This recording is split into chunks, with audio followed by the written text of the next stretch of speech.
बहुत समय पहले की बात है। शांतनु नाम एक सिद्ध साधु थे। उनकी पत्नी भी एक सिद्ध धर्मपरायण नारी थी।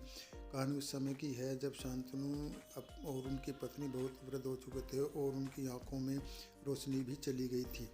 इन दोनों का एक पुत्र था जिसका नाम श्रवण था। श्रवण कुमार बहुत ही सरल स्वभाव का व्यक्ति था। माता पिता के लिए उसके मन में बहुत प्रेम एवं श्रद्धा थी। वो दिन रात अपने माता पिता की सेवा करता था। अपने माता पिता का बच्चों की तरह लालन पालन करता था। उसके माता पिता भी स्वयं को गौरवशाली महसूस करते थे और वे पुत्र को दिन रात हजार दुआ देते थे। कई बार दोनों एक दूसरे से कहते थे कि हम कितने भाग्यशाली हैं, हमें श्रवण जैसा माता भक्त पुत्र मिला जिससे स्वयं के बारे में सोचा नहीं, अपना पूरा जीवन वृद्ध नेत्र माता पिता की सेवा में लगा दिया।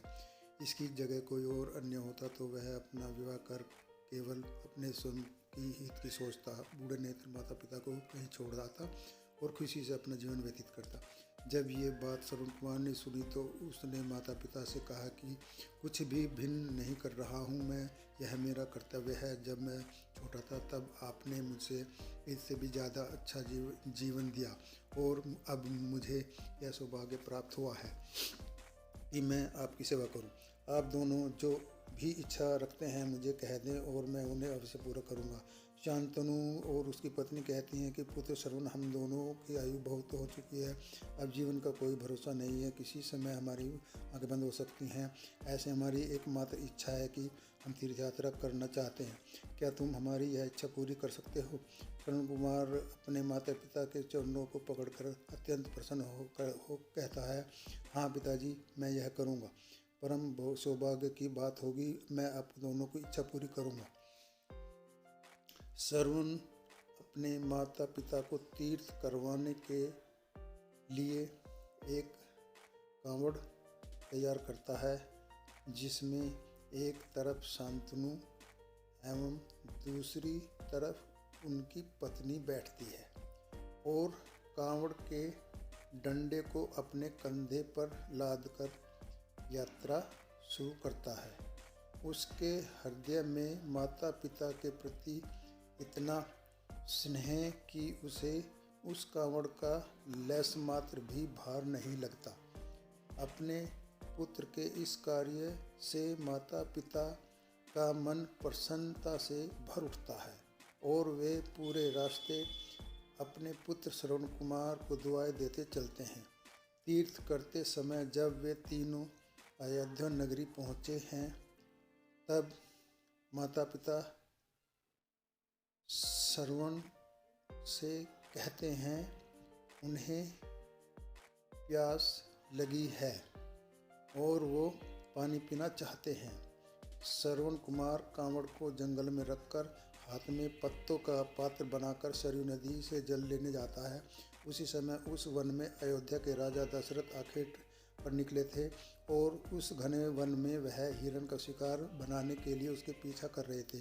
तभी उन्हें एक जंगल में झाड़ियों में पार सरयू नदी के पानी के हलचल की आवाज़ आती है। उस हलचल की हॉर्न हिरण के पानी पीने की आवाज़ समझकर महाराज दशरथ शिकार के उद्देश्य से तीर चला देते हैं और उस तीर से श्रवण कुमार के हृदय को आघात पहुंचता है जिससे उसके मुंह से पीड़ा भरी आवाज़ निकलती है, जिसे सुन दशरथ स्तब्ध रह जाते हैं और उन्हें अनहोनी होने का एहसास होता है और वे भागकर सरयू नदी के तट पर पहुंचते हैं जहां वे अपने तीर को श्रवण के हृदय में लगा देख भयभीत हो जाते हैं और उन्हें अपनी भूल का एहसास होता है। दशरथ श्रवण कुमार के समीप जाकर उनसे क्षमा मांगते हैं, तब अंतिम सांस लेता है। श्रवण कुमार महाराज दशरथ को अपने वृद्ध नेत्र माता पिता के बारे में बताते हैं और कहता है कि वे प्यासे हैं, उन्हें जाकर पानी पिला दो और उनके बाद उन्हें मेरे बारे में कहना। और इतना कहकर श्रवण कुमार मृत्यु को प्राप्त हो जाता है। भारी हृदय के साथ महाराज दशरथ श्रवण कुमार के माता पिता के पास पहुंचते हैं और उन्हें पानी पिलाते हैं। माता पिता आश्चर्य से पूछते हैं कि उनका पुत्र कहाँ है। वे भले ही नेत्रहीन हों पर वे दोनों अपने पुत्र को आहट से ही समझ लेते हैं। माता पिता के प्रश्नों को सुन महाराज दशरथ उनके चरणों में गिर जाते हैं और अपनी बीती घटना का विस्तार करके बताते हैं। पुत्र की मृत्यु की खबर सुनकर माता पिता रोने लगते हैं और दशरथ से उन्हें अपने पुत्र के पास ले जाने के लिए कहते हैं। महाराज दशरथ कामड़ उठाकर दोनों माता पिता को श्रवण के शरीर के पास लाते हैं। माता पिता बहुत जोर जोर से विलाप करने लगते हैं। उनके विलाप को देख कर महाराज दशरथ को अत्यंत ग्लानि का आभास होता है और वे अपनी करनी की क्षमा याचना करते हैं। महाराज दशरथ श्राप मिलने से अत्यंत व्याकुल हो जाते हैं और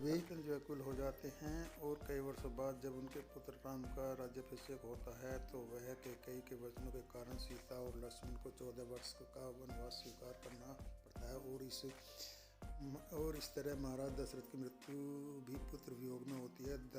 महाराज दशरथ श्राप मिलने के अत्यंत व्याकुल हो जाते हैं और कई वर्षों के बाद जब उनके पुत्र राम अभिषेक होता है तब वह कैकेयी माता के वचन के कारण राम, सीता और लक्ष्मण का 14 वर्षों का वनवास स्वीकार करना पड़ता है और इसी तरह महाराज दशरथ की मृत्यु भी हो जाती है। अत्यंत अपने अंतिम दिनों में उन्हें सांत्वना के कई शब्द याद आते हैं और वे वियोग में शरीर त्याग देते हैं। कहानी का सार यह है, हमें यह कहानी यह सिखा देती है कि बिना लक्ष्य के कोई काम करें तो आपको गलती का पात्र बना देता है और आप ना चाहते हुए भी दूसरों का दुख का कारण बन जाते हैं। यही थी श्रवण कुमार की कहानी।